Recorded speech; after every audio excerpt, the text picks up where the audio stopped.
Dude, I'm out. Resurrect me. Yeah, 1 second. Time is ticking. No worries, I'm coming. You will let me die here? Hold on. 3 seconds, dude. See? All good.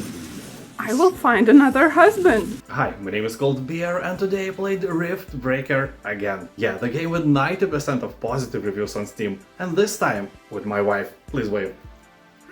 So Riftbreaker just received the biggest free update to date. That includes co-op gameplay, massive improvements to the endgame and many other things. It's like a new game all over again. And also thank you XOR Studios for sponsoring this video. The Riftbreaker is currently on sale. You'll find the link in the description and in the first pinned comment below. Check it out, it's an amazing game that just became even better after the newest upgrade. Since the release, the Riftbreaker has been enriched with countless updates and 3 great DLCs, so if you run out of things to do, there is plenty more waiting for you. But this massive update I'm talking about is free and available for everyone who owns the base game. Like, how cool is that? So with the last update you can now play co-op mode tailored from 2 to 4 players. You can go to the lobby and play with strangers and make new friends, or just grab your mother-in-law and conquer some distant planet together. Your bond will become inseparable. She will love you more than she loves her own daughter or son. You know, the Riftbreaker can do miracles in this field. Anyway, my mother-in-law is a very busy person, so I had to play with the second best person available, which is my wife and my best friend in one.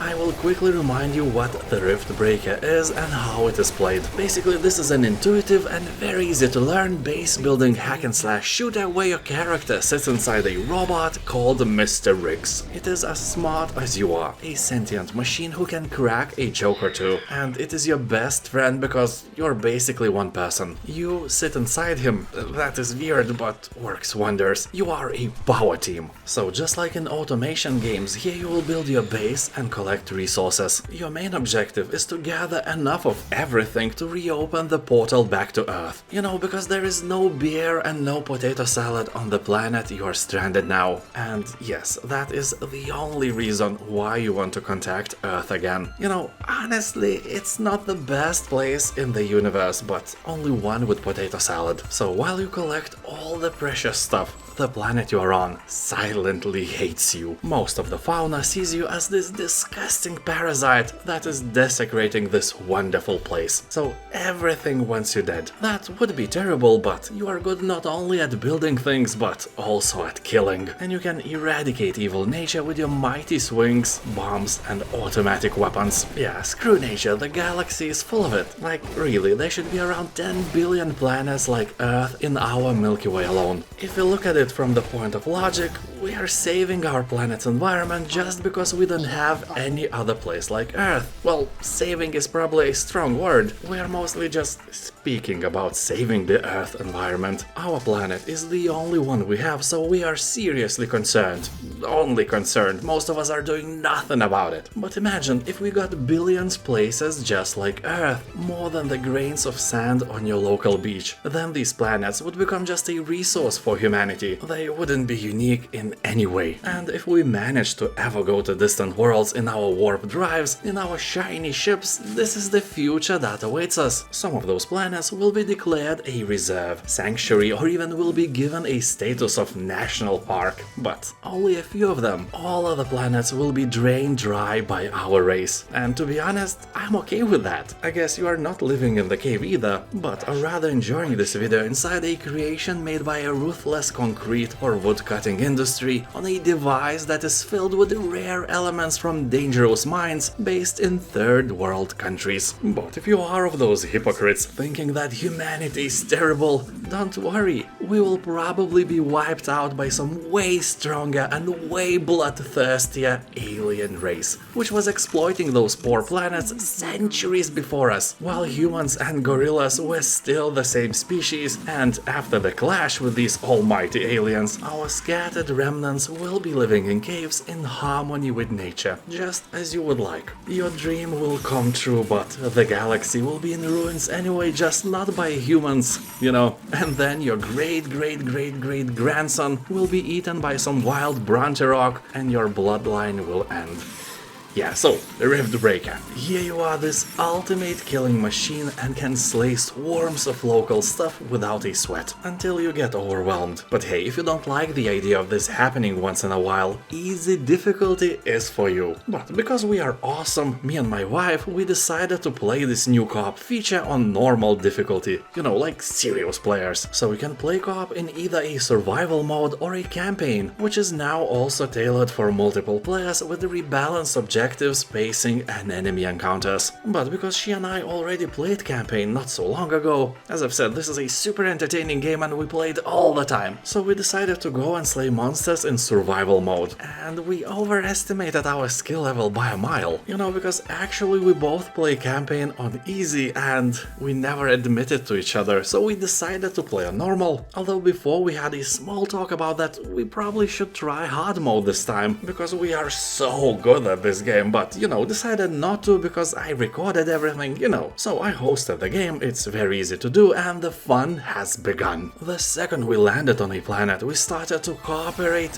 very much. And by saying that, I went to one direction, my wife went to another, and we never actually had any strategy. She instantly found a deposit of carbonium and started to mine it, and I went to search for ironium. And by some irony, I couldn't find it fast. So I guess the root of the word is irony and not iron, ironically. So basically, while my wife supported our trip to an alien planet and did all the work, I just wandered around slashing local plants and some unassuming animals. Finally, I found a deposit and built a mining device on it. It had no power, so I built wind turbines around it to fix the situation. Sadly, it wasn't a windy day, so I had to spend our hard-earned money to build solar panels instead. And the moment I built them, calm, windless night arrived. And I found myself digging the ore with my hands anyway. My wife, meanwhile, also did everything very thoroughly and with a passion. I wish she had this passion when it's time to do chores in our house. Sadly, chores are not as fun as the Riftbreaker. That is a fact and should be advertised while selling the game. Tired of chores? Try Riftbreaker instead. You will never get tired from the Riftbreaker, because it's fun and you can slay things there. Well, to be honest, while doing chores, sometimes we slay things as well. Some cockroach occasionally meets his sad end of joyful life by the almighty swing of our slippers. Anyway, suddenly an alarm warning us about an incoming attack started to blare. So we panicked and forgot completely that we can teleport to each other at will. Yeah, that is a cool new feature. And instead we ran through half the map to meet each other and defend our base. So while we waited for the swarm to hit us, ready to slay and maim, the attack finally happened. In an absolutely different place than we expected it to be. We may not be the sharpest knives in the drawer, not at all. So we ran to the place super late and everything there was already ruined. Then for the first time I realized that we are not ready for this difficulty setting. We defended somehow, but our fate was sealed. The second attack was incoming in a few minutes and we are barely alive after the first and weakest one. And with the next wave we got a boss situation on our hands. You know, this huge mountain of hatred just roamed into our area and started to ruin everything. So we died proudly, like true warriors we are. And then we tried again, because giving up is never an option, although this time on easy. And you know what? Much better. I finally felt like a pro. You know, why not? I always say that you should play your games on difficulty that is most fun for you and not what society expects you to play on. Games are made so you could have fun, and if you are having fun playing on Nightmare, that is great. If you enjoy the game by playing on very easy, that is equally great. In fact, I play most of my games in story mode and I have fun, especially games where you are supposed to be this incredibly amazing overpowered hero. That is always fun. Also, you know what is also great in Riftbreaker Co-op? There is no friendly fire. You know, if there was, my wife would be scarier than the main boss. I'm not saying she's not, especially if I leave the toilet seat up. But hey, anyway, this was a very nice experience, and after I finished recording this video, we played for many hours and had lots of fun. Maybe we should start streaming, because the gameplay is very fun and funny when you play in good company. So the co-op campaign awaits us now. We are determined to beat the game and see that improved endgame. You know what they also did with this massive last patch? They introduced Megastructures, a specialized buildings with massive resource and upkeep requirements that will test our planning skills and grant powerful passive boosts in return. The update is not only co-op, new buildings and nice visuals, but also a fully voiced adventure. The new plot adds as much story content as each previous world expansions. Around 40 minutes of new dialogues, giving new insights into the world of the Riftbreaker. The Megastructures, which are the backbone of this part of the game, have seriously extreme requirements, so the endgame is really tough. And that is cool because when you are at the end, the game should offer you something hard and fun instead of the Game Plus category, where you can just play the same game with less resources, you know. No such laziness here. Also, with the new content, we are getting new boss monsters, or as they are called here, Omega Strain creatures, and defeating them will yield great rewards. Also, Randomized Mission Generator awaits you. After completing all of the main missions in any biome, you will now have the option to look for the new planetary locations. Generator gives you access to countless variations of maps and will grant you access to additional resources, equipment, and space. And this is just a tip of an iceberg.